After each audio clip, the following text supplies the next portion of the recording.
Assalamualaikum warahmatullahi wabarakatuh. Saya Ulil Alifatul Husna, NIM saya 33 dan di sini saya akan menjelaskan tentang prinsip-prinsip asuransi syariah dan prinsip dan produk-produk asuransi syariah. Yang pertama yaitu prinsip-prinsip asuransi syariah. Prinsip-prinsip asuransi syariah dibagi menjadi beberapa. Yang pertama yaitu insurable interest. Insurable interest merupakan hak berdasarkan hukum untuk mempertanggungjawabkan suatu resiko yang berkaitan dengan keuangan yang diakui secara sah oleh hukum antara tertanggung dan suatu yang dipertanggungkan. Dan yang kedua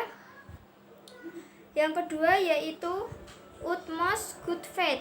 Utmost good faith itu dalam arti kata lain yaitu iktikat baik. Iktikat baik yaitu pihak penanggung menjelaskan secara lengkap hak dan kewajibannya selama masa asuransi dan saat terjadi resiko yang menimpa tertanggung, pihak penanggung harus konsisten terhadap hak dan kewajiban yang pernah disampaikan pada tertanggung dan dicantumkan dalam kontrak atau polis. Yang ketiga yaitu indemnity.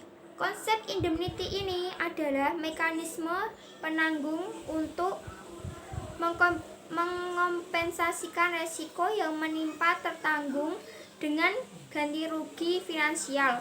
Prinsip indemnity ini dapat dilaksanakan dalam asuransi kecelakaan dan kematian. Indemnity juga dapat dilakukan dengan beberapa cara. Yang pertama yaitu dengan cara pembayaran tunai, penggantian, perbaikan, dan pembangunan kembali. Dan yang keempat yaitu proximate cause.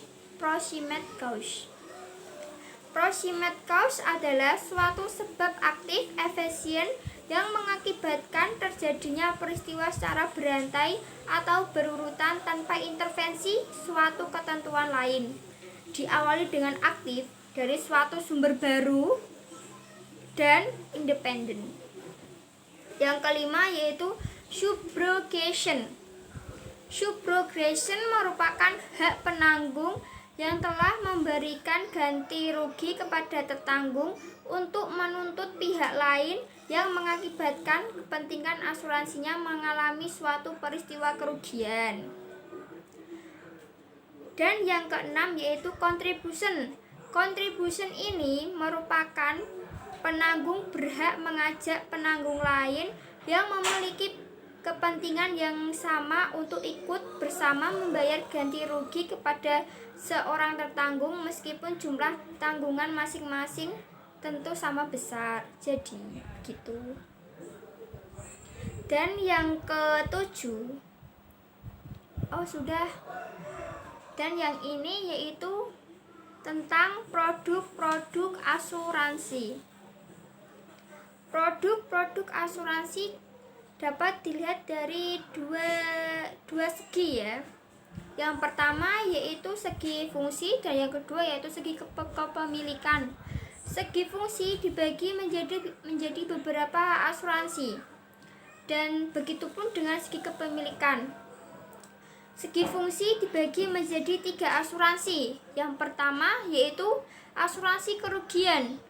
Asuransi kerugian ini dapat dijelaskan dalam Undang-Undang Nomor 2 Tahun 1992 tentang usaha asuransi meningkatkan bahwa asuransi kerugian menjelaskan usaha memberikan jasa untuk menanggulangi suatu resiko atas kerugian, kehilangan manfaat dan tanggung jawab hukum kepada pihak ketiga dari suatu peristiwa yang tidak pasti.